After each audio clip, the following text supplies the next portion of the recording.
Kalau ada orang yang mengimarahkan masjid, maka dalam hatinya ada 5. Amana billah wal yaumil akhir wa aqamas shalah wa ataz zakah wa lam yakhsha illallah. Dia beriman kepada Allah, beriman kepada hari akhir, dia menegakkan salat, dia membayarkan zakat, dan dia hanya takut kepada Allah. Dia tak takut kepada apapun, dia tak takut susah, dia tak takut mati, yang dia takut hanya kepada Allah. Tengoklah itu, yang kelima-lima ini ada hanya dalam hati orang yang mengimarahkan masjid. Assalamualaikum warahmatullahi wabarakatuh. Saya berada di asrama Ma'had Az-Zahra, 4 lantai 36 kamar. Ada tak ada kita, asrama ini tetap jadi, anak-anak tetap menghafal Quran di sini, tetap jadi orang, tetap menjadikan amal jariah mengalir. Kita hanya sekedar menumpang tuah, mengambil berkah. Mari kita selesaikan bangunan ini melalui transfer ke BSI nomor rekening 767777727 atas nama Pendidikan Hajah Rohana almarhumah mak saya. Nomor admin jangan lupa kontak ke nomor 0811 6650 026. Berkah selalu. Assalamualaikum warahmatullahi wabarakatuh.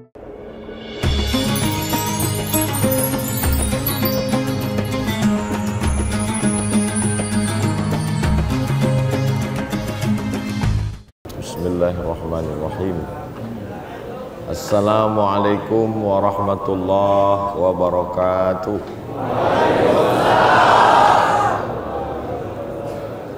Alhamdulillah, wassalatu wassalamu ala rasulillah Sayyidina wa maulana Muhammad ibni Abdillah wa ala alihi wa sahbihi wa man tabi'ahu wa mawalah.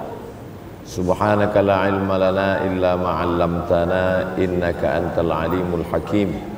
Rabbi syrah li sadri wa yassir li amri wahlul 'uqdatam min lisani yafqahu qawli. Tajuk kita subuh ini tentang keutamaan mengimarahkan masjid. Yang pertama, idza arada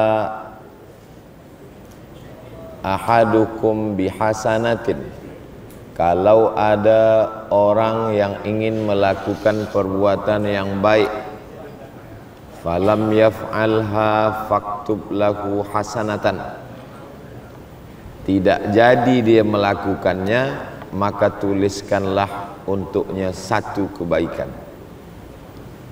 Wa idza amilaha, kalau dia melaksanakannya, faktub lahu, maka tuliskanlah untuk dia bi asyri amsalihha, 10 balasan, ila 700 dha'fin, sampai kepada 700. Saya ingin sholat berjamaah, tak jadi dia laksanakan, dapat 1. Jadi dia laksanakan, datang dia ke masjid Wasatiyah, Batu Sapi. Batu ni banyak, sapi pun banyak, tapi batu sapi cuma disandarkan. Jadi dia datang, maka dituliskan 10 hingga 700. Ada yang dapat 10, ada yang dapat 200, ada yang dapat 500, ada yang dapat 700. Jadi kita semua yang datang ini dapat dari 10 hingga ke 700. Amin ya rabbal alamin. Man jaa bil hasanati falahu asyru amsalihha. Siapa yang membuat 1 kebaikan dapat 10. Tapi dalam hadis ini kata Nabi ila 700 dha'fin. Ini keutamaan yang pertama, orang yang mengimarahkan masjid.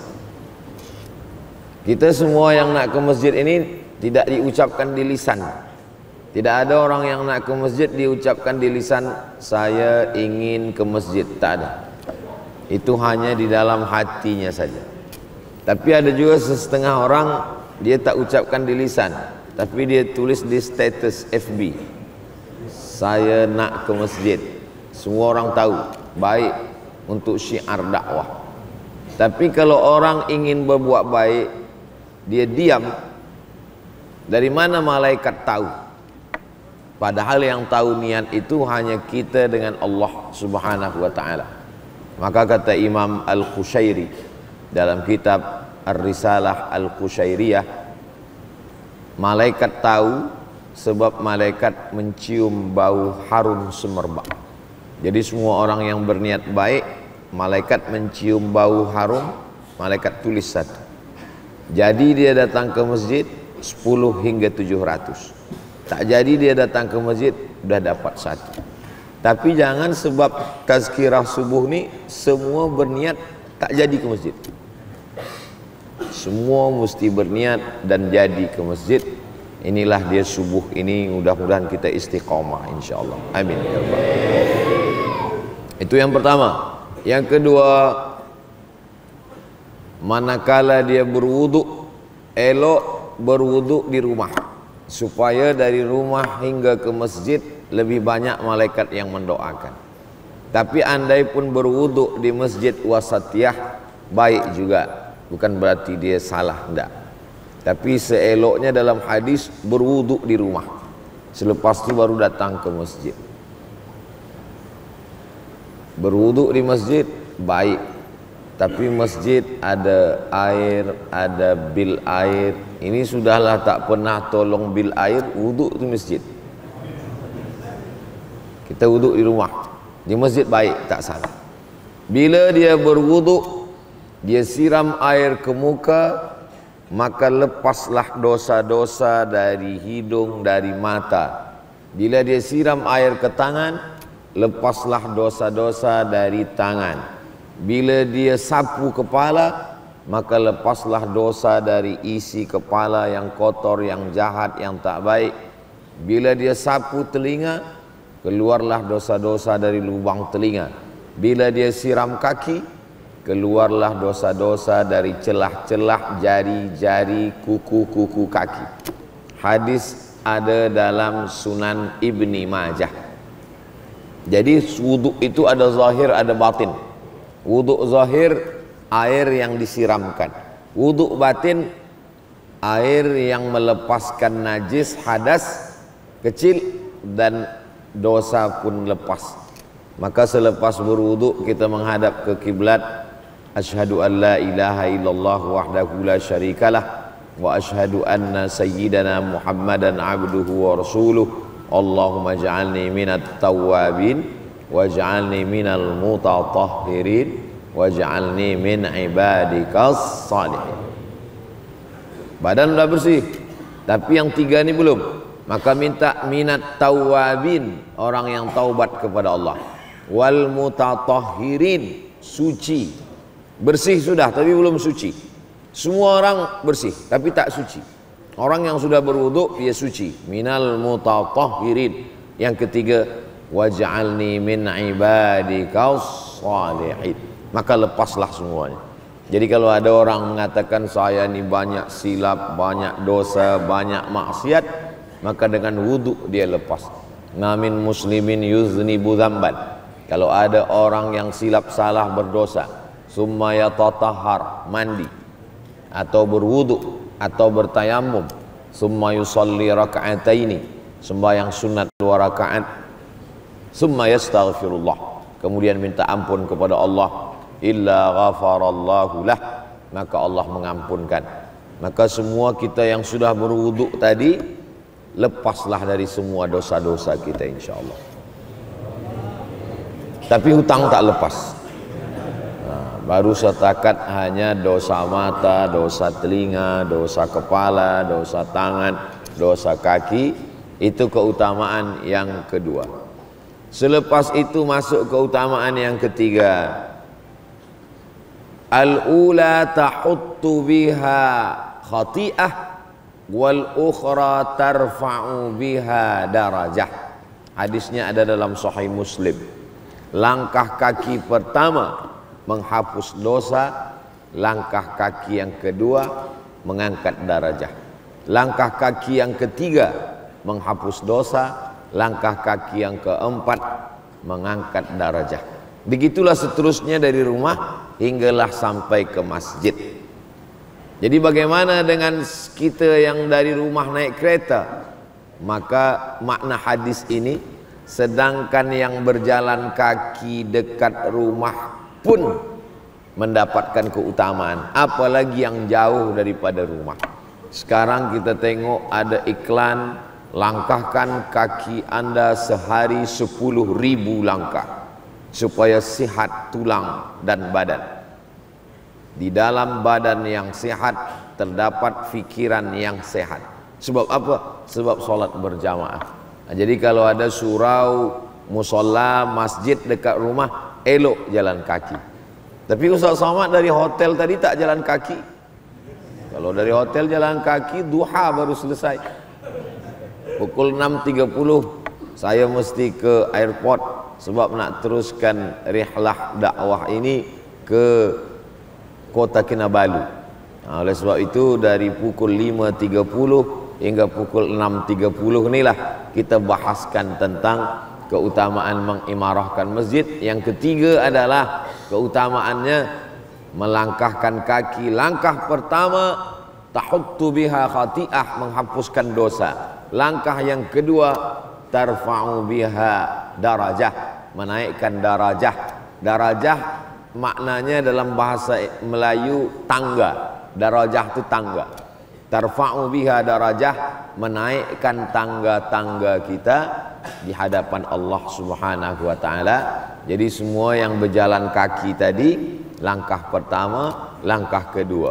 Yang naik kereta, tetesan pertama, minyak dia semuanya, maka diberikan Allah Subhanahu wa taala, "Faman ya'mal mithqala dzarratin khairan yarah."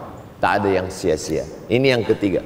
Yang keempat, dia pun masuk ke dalam masjid. Maka manakala dia masuk ke dalam masjid, dia mendapatkan rahmat Allah. Allahumma aftahli abwaba rahmatik. Ya Allah, bukakan untuk saya pintu-pintu rahmat Engkau. Kita ini masuk surga bukan kerana amal kita. Kata Nabi sallallahu alaihi wasallam, la yudkhilal jannata ahadakum amaluhu. Kamu masuk surga bukan kerana amalmu. Wala anta ya Rasulullah, engkau pun masuk surga bukan kerana amalmu. Wala ana, saya pun masuk surga bukan kerana amal saya. Jadi masuk surga ini kerana apa? Illa ayyataghammadani Allahu bi rahmatih, kerana rahmat Allah Subhanahu wa taala. Itulah yang kita mintakan manakala kita mengimarahkan masjid. Tadi mula masuk tadi, Allahumma aftahli abwaba rahmatik. Bukan bab. Kalau bab satu pintu, yang kita minta abwaba, pintu-pintu rahmat Allah Subhanahu wa taala. Mudah-mudahan kita sudah mendapatkannya dan terus mendapatkannya istiqamah hingga akhir hayat. Allahumma aftahli abwaba rahmatik. Itu keutamaan yang keempat. Yang kelima, idza dakhala ahadukumul masjidah, kalau kamu masuk masjid, fala yajlis, jangan duduk, hatta yusalli rak'ataini, sampai sembayang 2 rakaat. Nabi tak ada menyebut sembayang ini sembayang apa namanya. Ulama lah yang membagi nama dia dengan nama tahiyatul masjid. Tahiyat artinya penghormatan. At-tahiyatul, penghormatan. Hormat takzim kita kepada masjid. Idza dakhala ahadukumul masjid, kalau kamu masuk masjid, fala yajlis, jangan duduk, hatta yusalli rak'ataini, hingga salat 2 rakaat. Seelok-eloknya sembayang 2 rakaat tahiyatul masjid. Selepas itu baru qabliyah. Tapi Ustaz Abdul Somad tadi kami tengok 2 rakaat saja, sebab terlambat. Jadi kalau waktunya pendek, hanya cukup 2 rakaat, sembayang apa yang kita buat? Kalau kita buat tahiyatul masjid tak dapat qabliyah. Tapi kalau kita buat qabliyah, automatically dapat tahiyatul masjid. Jadi tadi manakala saya masuk, saya tanya, dah azan? Sudah. Oh, nampaknya jamaah dah tegak. Kalau saya buat lama, nanti banyak pula. Ini kami dah lama menunggu. Maka pilihlah 2 rakaat qabliyah subuh, maka dapat tahiyatul masjid. Tapi kalau buat tahiyatul masjid, tak dapat qabliyah subuh. Tapi jangan sebab ini esok lambat terus datang ke masjid. Bila ditanya kenapa awak datang ke masjid lambat, kata Ustaz Somad, 2 rakaat dah cukup. Jadi seelok-eloknya cepat kita datang ke masjid. Ini keutamaan yang ke berapa tadi? Kelima. Yang kelima adalah sembahyang solat sunat tahiyatul masjid. Siapa yang paling banyak amalnya di dunia ini? Tentu orang-orang yang kaya. Kita mungkin tidak sekaya mereka, tapi kita dipilih Allah untuk menempelkan keningnya ke lantai. Maka setiap tempat yang kita tempelkan kening ke lantai ini, dia akan bersaksi di hadapan Allah, wahai Abdus Samad, walaupun kampung engkau jauh di Sumatera, dari Sandakan pergi ke Kuala Lumpur, dari Kuala Lumpur menyeberang ke Sumatera, sampailah di Riau, tapi Masjid Wasatiyah akan bersaksi di hadapan Allah bahwa hamba ini pernah bersujud menempelkan keningnya ke lantai. Itulah mengapa orang banyak pindah-pindah tempat sujud. Tahiyatul masjid di sini, qabliyah di sini, sembahyang subuh di sini, sembahyang zuhur di sini. Kadang ada orang duduk dekat, lepas sembahyang dia beralih tempat. Orang yang tak tahu apa nih beralih tempat, sebab dia ingin makin banyak tempat bersaksi di hadapan Allah Subhanahu wa taala. Semua akan bersaksi. Al-yauma nakhtimu ala afwahihim wa tukallimuna aydihim wa tashhadu arjuluhum.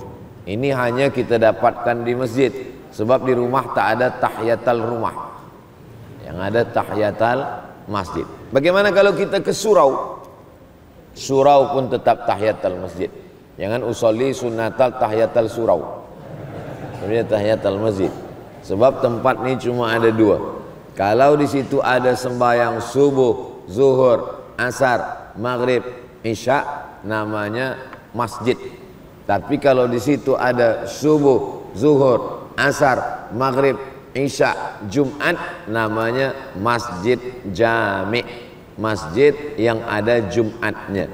Masjid Wasatiyah ini masjid saja ke atau masjid jami'?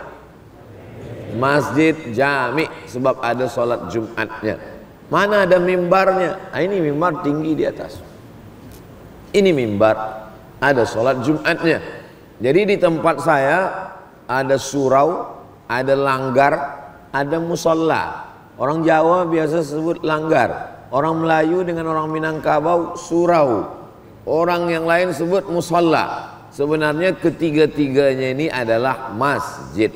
Sebab ada 5 sembahyang, subuh, zuhur, asar, maghrib, isya. Tapi tak ada Jumat. Yang ada Jumat jami'. Maka di musola, di surau, orang tetap boleh iktikaf. Dan ketika dia masuk, dia tetap tahiyatul masjid. Selepas itu yang ke-6, selama dia di masjid itu dia berniat i'tikaf. Nawaitul i'tikafa fi hadzal masjid lillahi ta'ala. Tapi saya tadi tak ada sebut itu lafaz niat. Mungkin dia tak lafazkan, tapi dalam hati dia sudah berniat. Niat ini prosesnya 3. Yang pertama terlintas di hati, belum niat. Yang kedua azam, tekad yang kuat, belum niat. Yang ketiga niat kerana Allah. Apa dia dalam mazhab Syafi'i? Al-qasdu muqtarinan bil fi'li. Niat dalam hati yang sejalan dengan perbuatan. Maka setakat hanya niat dalam hati belum jadi niat. Bila dia dilaksanakan sejalan dengan perbuatan, maka itulah disebut dengan niat. Maka masuk masjid tadi, nawaitul i'tikaf fi hadzal masjid, masjid wasatiyah lillahi ta'ala. Selama kita i'tikaf di masjid ini, maka apa kata malaikat? Allahumma ighfir lahu, Allahumma arhamhu, Allahumma ighfir lahu, Allahumma arhamhu. Ampunkan dosanya, rahmati dia. Ampunkan dosanya, rahmati dia. Tak berhenti malaikat mendoakan dia, malam yahdas, selama wuduknya belum batal. Jadi kalau ada yang wuduknya sudah batal, malaikat berhenti. Tapi jangan sebab ini semua keluar nak berwuduk. Kalau ada nanti nak sembahyang solat sunat isyraq, solat sunat isyraq, nanti lepas tazkirah dia ambil wuduk, dia masuk balik, boleh. Tapi andai pun wuduk dia batal, maka dia tetap boleh melaksanakan solat sunat isyraq. Dua yang menyebabkan malaikat berhenti mendoakan. Yang pertama, wuduk batal. Yang kedua, keluar dari masjid. Macam mana saudara kita yang ada di bawah, yang dari awal memang dia tak masuk masjid, dia di luar masjid, selama safnya tak putus. Selama saf tak putus, walaupun sampai ke jalan, walaupun sampai ke pokok kayu, walaupun sampai ke rumah dia. Jadi kalau dekat masjid Wasatiyah, ada jamaah rumah dia dekat masjid. Dia keluar dari rumah, saf dah sampai depan rumah dia, maka dia pun terhitung kira juga mendapatkan pahala macam dalam masjid. Itulah sedapnya orang yang punya rumah dekat masjid, berjamaahnya dekat, dan kalau saf tak putus, dia sudah terhitung kira sama macam orang yang dalam masjid. Sebab yang ditengok itu adalah safnya. Maka kita tengok di Masjidil Haram, dari Masjidil Haram menyambung hingga sampai ke Hotel Hilton atas, sampai ke tepi jalan, sampai ke tempat wuduk yang arah Safa Marwah. Ini semua sebab saf tak putus. Ini keistimewaan yang diberikan kepada umat Nabi Muhammad SAW. Tidak ditengok pada had batas masjid, tapi dipandang kepada sampai ke mana saf itu putus. Sampai kepada Yaman, kata Nabi SAW. Selama saf itu menyambung, maka orang mendapatkan keberkahannya. Yang ketujuh, manakala dia solat berjamaah, maka saat itu kata Nabi, salatul jamaati, solat berjamaah, tafdulu salatal fazzi, lebih utama daripada solat bersendirian, bisab'in wa ishrina darajah, 27 darjah. Menghitungnya jangan satu sembahyang, tapi hitungnya adalah 1 tahun. Siapa yang istiqomah sembahyang 1 tahun berjamaah, maka umurnya bertambah 27 tahun. Jadi kalau istiqomah 10 tahun, berarti umurnya bertambah 270 tahun. 1 tahun 27 tahun, 10 tahun 270 tahun. Itulah mengapa umat Nabi Muhammad lebih dulu masuk surga daripada umat Nabi yang lain. Walaupun Nabi Nuh umurnya 950 tahun, lebih panjang lagi ibadah umat Nabi Muhammad SAW. Kenapa? Karena satu sembahyang 27, setahun 27 tahun, 110 tahun 270 tahun, ditambah dengan Lailatul Qadar. Lailatul Qadri khairum min alfi syahri. 1 tahun 83 tahun, 10 tahun 830 tahun. Jadi kalau umat yang paling pendek umurnya umatku, kata Nabi, baina sittin wa sab'in, antara 60 hingga ke 70, tapi lipatan-lipatan amalnya itu banyak. Nah, jadi jangan hitung kira saya sembahyang sekali. Tidak, kita istiqomah setahun, 2 tahun, 3 tahun, maka ini keutamaan yang hanya ada pada umur umat Nabi Muhammad sallallahu alaihi wasallam. Lau kana Musa hayyan, seandainya Nabi Musa itu hidup, ma wasa'ahu illa ayat tabi'ani, dia pun ingin ikut menjadi umatku. Nabi Musa tak sempat menjadi umat Nabi Muhammad sallallahu alaihi wasallam. Tapi manakala Isra Mi'raj, dia ikut sembahyang bersama Nabi, dia menjadi umat Nabi Muhammad sallallahu alaihi wasallam. Nabi Isa nanti di akhir zaman sebelum kiamat dia turun. Manakala dia turun, dia ikut menjalankan syariat Nabi Muhammad sallallahu alaihi wasallam. Maknanya apa? Dia pun menjadi umat Nabi Muhammad sallallahu alaihi wasallam. Nabi Isa alaihissalam turun, dia akan melaksanakan salat seperti salatnya umat Nabi Muhammad sallallahu alaihi wasallam. Itu mengapa dalam Isra Mi'raj itu yang menjadi imam adalah Nabi Muhammad, sedangkan nabi-nabi yang lain menjadi makmumnya, saking inginnya mereka menjadi umat. Maka kita ini umat yang terpilih di antara umat-umat Nabi. Ada yang takdirnya menjadi umat Nabi Musa, ada yang takdirnya menjadi umat Nabi Isa, dan kemuliaan yang paling tinggi menjadi umat Nabi Muhammad. Pertama kali masuk ke dalam surga bisyafaati nabika Muhammadin sallallahu alaihi wasallam.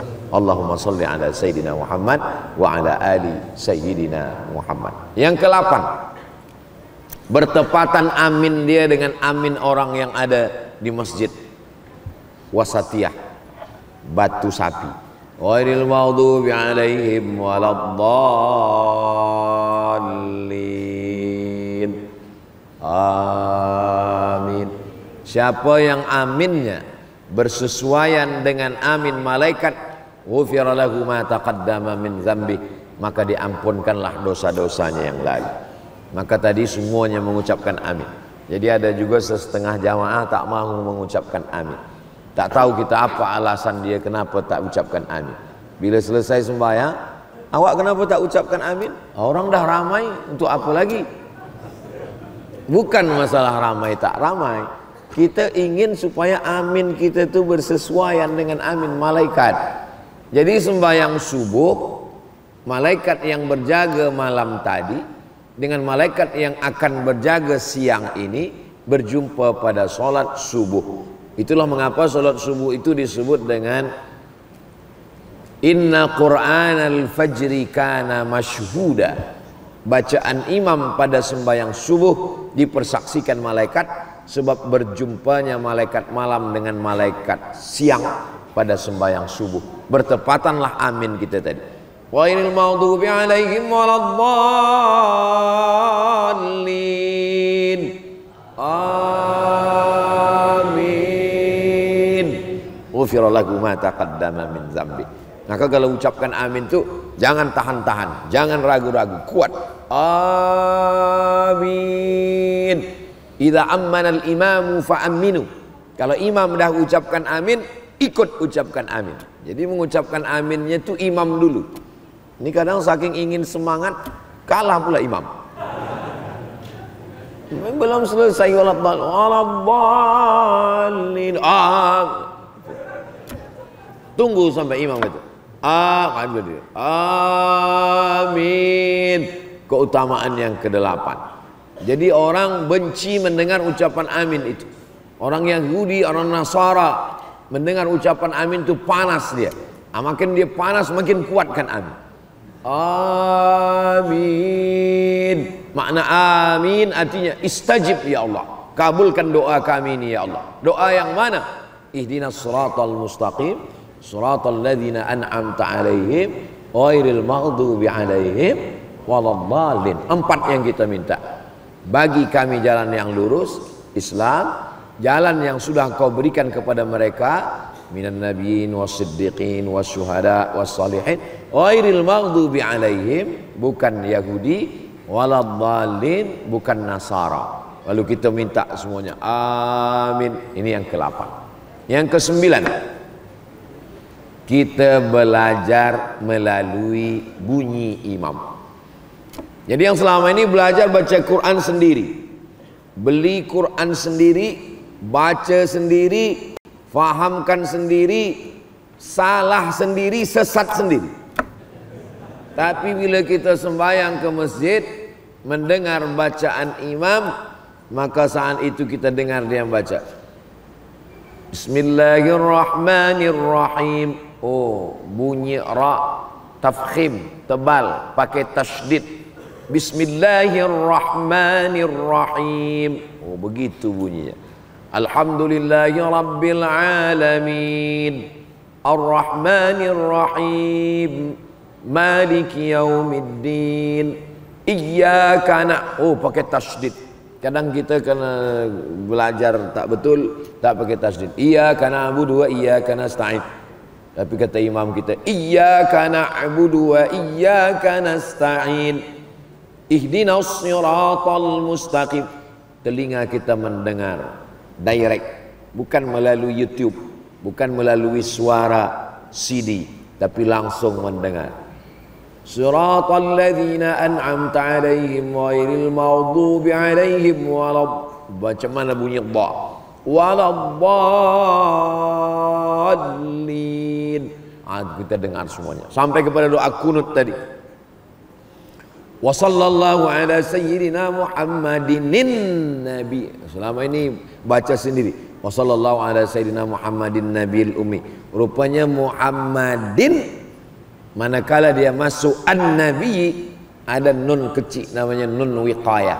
Tanwin Muhammadin tak mungkin boleh masuk kepada an-nabi, maka ada nun kecil, nun wiqayah, menjaga bacaan.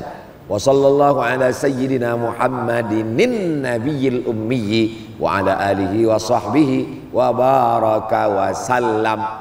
Maka sampai kepada doa kunut pun kita belajar kepada imam. Ini hanya dapat dalam orang yang mengimarahkan masjid dengan solat berjamaah. Menengok macam mana imam mengangkat takbiratul ihram, mata menengok Allah, sampai ke telinga Allahu Akbar. Menengok imam manakala dia salat qabliyah, menengok ulama di masjid itu macam mana kaki dia waktu sujud. Kaki dia rapat, kaki dia terbuka. Menengok tangan dia saat bertasyahud, at-tahiyatul mubarakah. Bukan waktu sedang sembahyang. Bukan sedang sembahyang itu kita tengok tangan imam. Kita sembahyang menengok tempat sujud. Bila kita sembahyang ke masjid, kita duduk, ada ulama di situ, kita tengok macam mana dia mengangkat takbiratul ihram, macam mana dia mengangkat tasyahud. Waktu tasyahud tunjuk asyhadu an la ilaha illallah wa asyhadu anna muhammadar rasulullah. Allahumma salli ala sayyidina Muhammad wa ala ali sayyidina Muhammad. Itu hanya dapat dilakukan oleh orang yang memakmurkan, mengimarahkan masjid dengan solat berjamaah ke masjid. Berikutnya yang ke-9. 10. Yang ke-9, selepas dia salam, assalamualaikum warahmatullah, maka dia masuk ke dalam majlis zikir. Orang yang berada di majlis zikir, maka saat itu malaikat memanggil kepada malaikat yang lain. Apa kata malaikat? Halummu ila hajatikum, marilah kemari kepada hajat kamu. Inna lillahi malaikatan, Allah memiliki malaikat, yatufuna alal ard, malaikat ini berkeliling di atas muka bumi. Malaikat ini berkeliling, yang dia cari adalah majlis zikir. Itulah maka selepas sembahyang jangan keluar masjid, berzikir di dalam. Astaghfirullahalazim, astaghfirullahalazim, astaghfirullahalazim. Alladzi la ilaha illa huwal hayyul qayyum wa atubu ilaih. La ilaha illallah la syarika lah, lahul mulku wa lahul hamdu, yuhyi wa yumiitu wa huwa ala kulli syai'in qadir. Kalau saya jadi imam, semua bacaan zikir itu saya jaharkan, saya kuatkan. Sebab menurut mazhab Syafi'i, imam menjaharkan zikir untuk mengajar makmum. Bila makmum dah faham, maka imam membacanya sir. Sedangkan mazhab Hambali, imam menjaharkan selamanya. Jadi kalau ada imam yang menjaharkan zikir selamanya, bukan berarti dia mazhab Hambali. Saya pakai mazhab Syafi'i. Tapi bila saya jadi imam, zikir saya jaharkan. Subhanallah, subhanallah, subhanallah. Untuk apa? Sebab mungkin makmum ada mu'allab yang baru masuk Islam, dia tak tahu bacaan. Mungkin makmum ada budak kecil yang tak tahu bacaan. Mungkin ada makmum dia dah lama Islam, tapi baru itulah dia ke masjid, dia pun tak tahu bacaan. Kalau saya sirkan, apa yang dibaca imam ni, dia tak dengar apa yang dibaca imam. Maka anak budak-budak, anak-anak kecil yang ke masjid itu dia mendengar, dia boleh rakamkan ke telinga dia, maka dia ingat, dia pun akan dengarkan. Bila di rumah mungkin bacaan kita tidak macam imam. Imam baca subhanallah, Bila sembahyang sendiri cepatnya semal. Apa yang dia baca? Betul tu Ustaz. Laki saya di rumah macam itulah kalau lepas sembahyang. Entah apa-apa kata dia. Maka subhanallah, alhamdulillah, Allahu akbar. Selepas itu ditutup dengan 100, 33. Yang ke-100, la ilaha illallah la syarikalah, lahul mulku wa lahul hamdu, yuhyi wa yumiitu wa huwa ala kulli syai'in qadir. Seterusnya yang ke-10. Yang ke-10, ad-da'i wal mu'ammin fil ajri sawa. Yang berdoa dengan yang mengaminkan, maka balasan pahalanya sama. Kalau saya jadi imam, saya berdoa, bukan berarti saya yang berdoa pahala saya lebih besar. Enggak, yang mengaminkan pun sama. Dan doa orang yang berdoa berjamaah lebih mustajab daripada doa yang sendiri. Mana dalilnya? Qad ujibat da'watukuma. Doa kamu berdua dikabulkan Allah. Ini ayat Allah untuk Nabi Musa dan Nabi Harun. Yang berdoa Nabi Musa, Nabi Harun mengaminkan. Kata Nabi Musa, Allahumma ja'alli waziran min ahli Haruna akhi. Jadikan seorang penolong untukku, saudaraku bernama Harun. Tolong kami untuk menang menghadapi Fir'aun. Maka Nabi Harun mengatakan amin. Kata Allah Ta'ala, qad ujibat da'watukuma. Doa kamu berdua dikabulkan. Mustajab doa. Apalagi tadi kita beramai-ramai. Maka doa kita sendiri untuk diri kita mungkin tak makbul, tapi doa imam untuk kita semua insyaallah dikabulkan Allah Subhanahu wa taala. Itu yang ke-10. Berikutnya yang ke-11. Yang ke-11, selepas sembahyang biasa orang bersalaman. Ada yang salam selepas salam. Assalamualaikum warahmatullahi, assalamualaikum warahmatullahi, bersalam. Ada yang bersalam musafahah selepas berdoa. Subhana rabbika rabbil izzati amma yasifun wa salamun alal mursalin walhamdulillahi rabbil alamin. Lepas itu dia pun bersalaman. Ma min muslimaini, ada dua orang muslim, yaltaqiyani berjumpa, wa yatasafahani bersalaman, illa ghufira lahuma, maka diampunkan dosa mereka berdua. Tasaqat dzunubuhuma, gugur dosa mereka berdua. Kama tasaqat awraqus syajar, sebagaimana daun-daun pokok kayu berguguran. Begitulah selepas bersalaman tadi. Maka tadi saya datang bila sebelum sembahyang sudah bersalam, lepas sembahyang bersalam lagi, hukumnya mubah, kata Imam An-Nawawi. Imam Nawawi mengatakan kalau dia selepas sembahyang bersalam sunnah, sebelum sembahyang tak ada bersalam. Selepas sembahyang baru bersalam, sunnah. Kalau sebelum sembahyang dia dah bersalam, lepas sembahyang dia bersalam lagi, maka hukumnya mubah. Jadi kalau ada orang bertanya, Ustaz Abu Samad, ya, apa hukumnya orang yang bersalam selepas sembahyang? Sebelum salam tadi dia ada salam? Belum, sunnah. Sebelum sembahyang tadi dia ada bersalam, sudah bersalam, mubah. Tapi ada yang mengatakan tak boleh bersalam. Yang tak boleh bersalam tu sedang sembahyang. Itu yang tak boleh.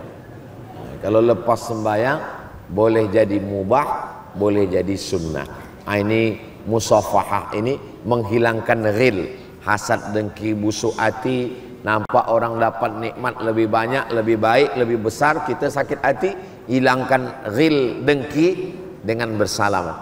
La taj'al fi qulubina ghillan. Jangan jadikan dalam hati kami ini ada ghil, ada sakit hati, ada busuk hati, ada dengki, ada marah, ada dendam, kesuman.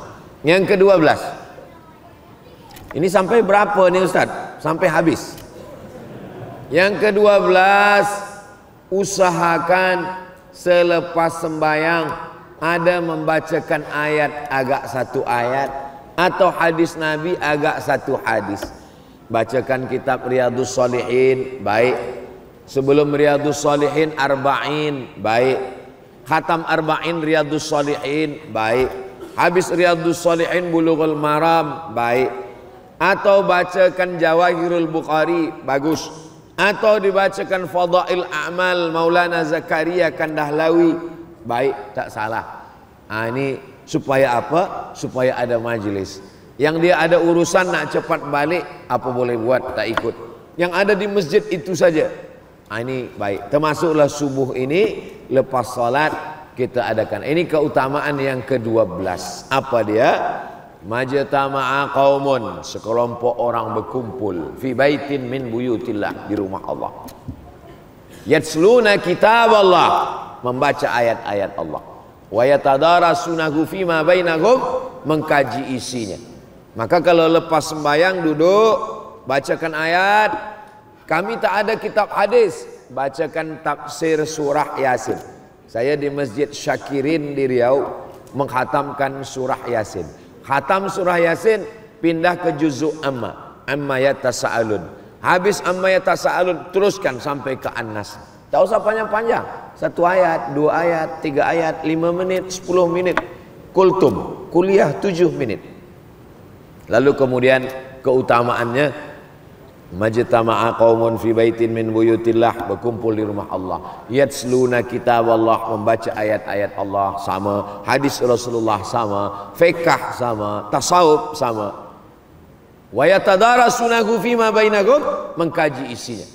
Maka dibalas Allah 4. Nazalat alaihimus sakinah, turun ketenangan ke dalam hati. Wasyiyat bihimur rahmah, mereka diliputi rahmat Allah. Haffat bihimul malaikah, mereka dikelilingi malaikat.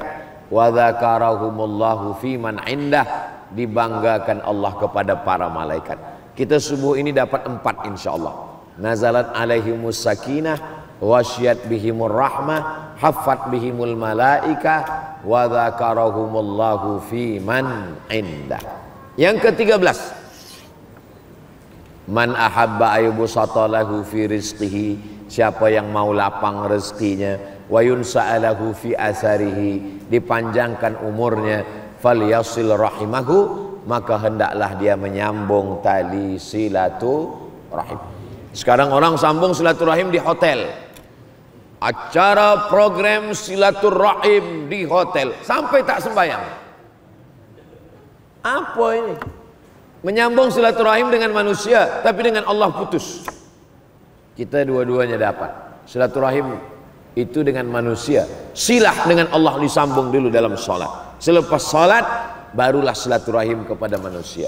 Makanya sahabat Nabi dulu bila dia sembahyang, Assalamualaikum warahmatullah, Assalamualaikum warahmatullah, tengok ke kanan, biasa dulu di ujung ada dia, kenapa dia tak datang? Balik sembahyang tengok, Assalamualaikum, Waalaikumsalam. Oh, rupanya dia sakit. Oh, rupanya dia meninggal. Oh, rupanya dia sedang keluar. Oh, rupanya dia sedang musafir. Zaman dulu kalau ada orang tak sembahyang ke masjid, sakit atau mati. Zaman sekarang tak ke masjid, rupa rezeki dah banyak. Manakala susah ke masjid, agak lapang sikit, ke masjid Jumat saja. Makin lapang Idul Fitri, Idul Adha. Na'udzubillah. Nah, maka kita tidak macam itu. Subuh, zuhur, asar, maghrib, isya, tahajud, witir, i'tikaf, bulan Ramadan, 10 malam terakhir, ashrul awakhir min Ramadan. Maka ini adalah keutamaan-keutamaan yang diberikan Allah Subhanahu wa taala. Seterusnya yang ke-13. Ke-14.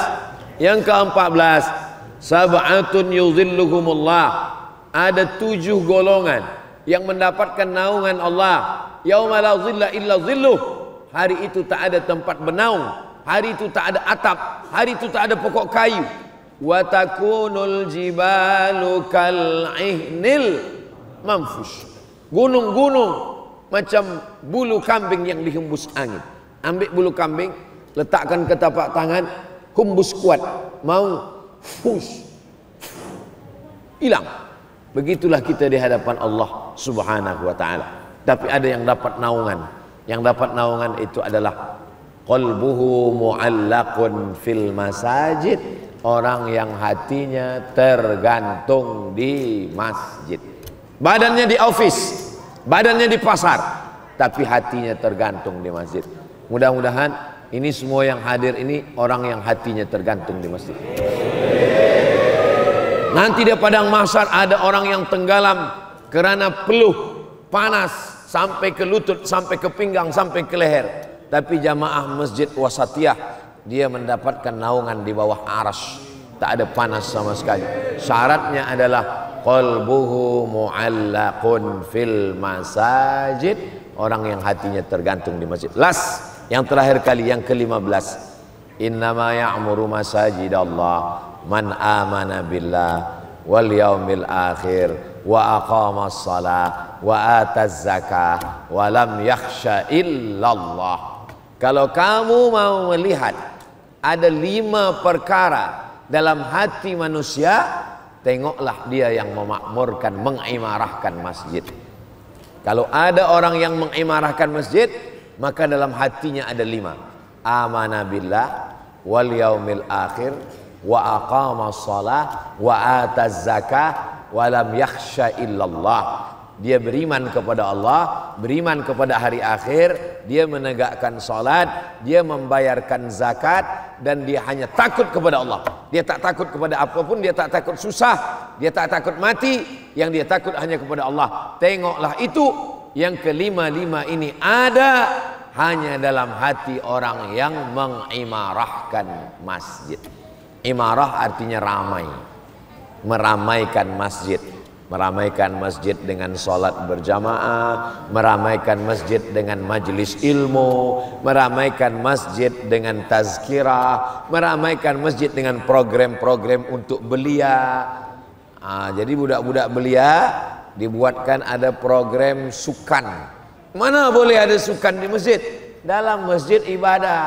Tapi manakala keluar masjid, ada program apa ke namanya, pencak silat ke namanya, bola sepak ke namanya, macam-macam program sukan untuk muda belia. Pilih hari Ahad lepas sembahyang subuh, supaya apa? Supaya budak anak pemuda-pemuda ke masjid, sebab dibiasakan ke masjid ini dari muda lagi. Masya Allah, tabarakallah, saya tengok ini banyak pemuda-pemuda belia-belia kita ke masjid.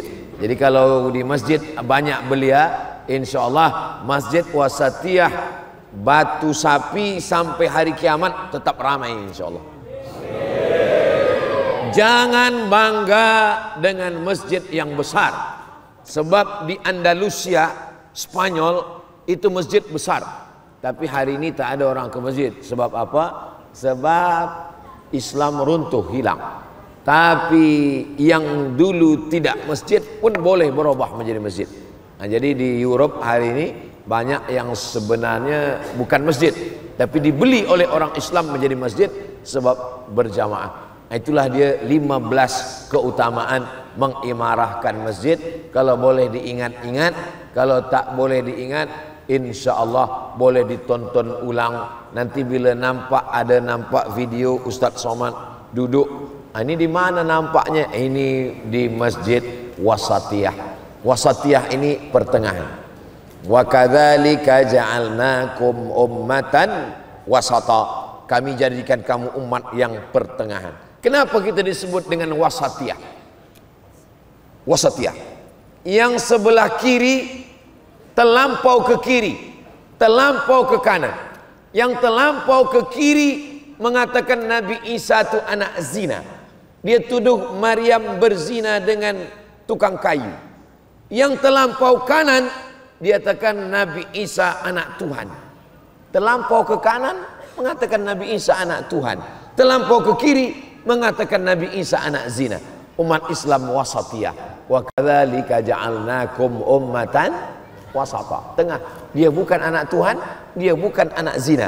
Dia adalah Rasul utusan Allah. Mal Masihu ibnu Maryam illa rasul. Nabi Isa adalah rasul. Itu makna wasatiyah. Jadi nanti bila ditanya, awak sembahyang di mana? Saya sembahyang di masjid wasatiyah. Apa arti wasatiyah itu? Wasatiyah itu artinya, ya wasatiyah lah. Wasatiyah ini dia pertengahan. Dia tak melampau ke kiri, tak melampau ke kanan. Masalah makan, yang wasatiyah, yang melampau ke kiri semua dimakan. Tak ada tengok halal haram, makan saja semua. Semua yang berkaki 4 halal. kecuali kerusi, sebab keras, semua dimakan. Ini melampau sebelah kiri. Yang sebelah kanan dia tak nak makan daging sama sekali, daging haram, tak boleh makan daging. Ini melampau ke kanan, tak nak makan daging. Melampau ke kiri, semua dimakan. Tapi dalam Islam wasatiyah. Apa dia? Kulu, makanlah min thayyibat, yang baik-baik.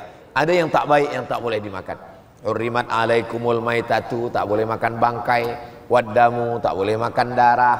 Walahmul khinzir, tak boleh makan khinzir. Wa yuharrimu alaikumul khaba'is, tak boleh makan yang menjijikkan. Ini namanya wasatiyah dalam masalah makanan. Wasatiyah dalam masalah nikah. Ada yang melampau ke kiri, semua perempuan halal. Yang wasatiyah, yang melampau ke kanan, tak nak nikah sama sekali. Zaman Nabi pun ada macam ni, dia tak nak nikah. Bila ditanya, kamu tak nikah? Kata dia, bila saya nikah saya punya istri, bila saya punya istri saya punya anak. Melalaikan daripada Allah. Mendengar tu Nabi marah. Kata Nabi, ana akhsyakum wa atqakum, aku orang yang paling takut pada Allah. Wa atazawwajun nisa, tapi saya juga menikah. Faman raghiba an sunnati falaysa minni, siapa yang tidak ikut sunnahku maka bukan umatku. Wasatiyah dalam masalah nikah, dia menikah. Sebab dengan menikahlah dia punya istri solihah, tu'inu ala imanihi, menolong imannya.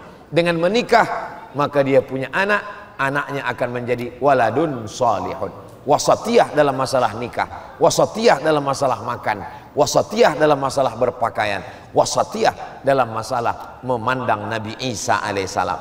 Wa kadzalika ja'alnakum ummatan wasata. Itulah dia wasatiyah.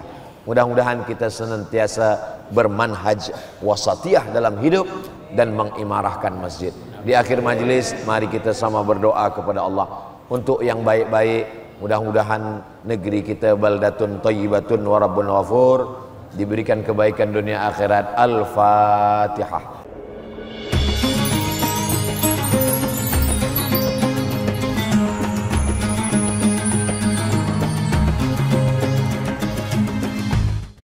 Assalamualaikum warahmatullahi wabarakatuh. Jamaah dimanapun berada, saya sedang bersama dengan santri-santri penghafal Quran Pondok Pesantren Tahfiz Quran Az-Zahra. Mari kita support Pondok Pesantren Tahfiz Quran Az-Zahra gratis melalui donasi Bank Syariah Indonesia BSI. Nomornya catat baik-baik, 76 7-nya 5 kali, 77 777 656. Sekali lagi, 76 77 777 656. Jangan lupa hubungi kontak person berikut ini, 0822 4739 5624. Sekali lagi, 0822 4739 5624. Berkah selalu. Ma'akalta fa'afnaita. Rezeki, uang, gaji, pendapatan yang kau belikan makanan akan busuk. Wa malabista fa'ablaita, yang dibelikan ke pakaian akan lapuk. Wa mata saddaqta fa'amdaita, yang kau sedekahkan itulah yang akan kekal abadi menjadi amal bekal untuk hari esok. Berkah selalu. Assalamualaikum warahmatullahi wabarakatuh. Az-Zahra, nahnu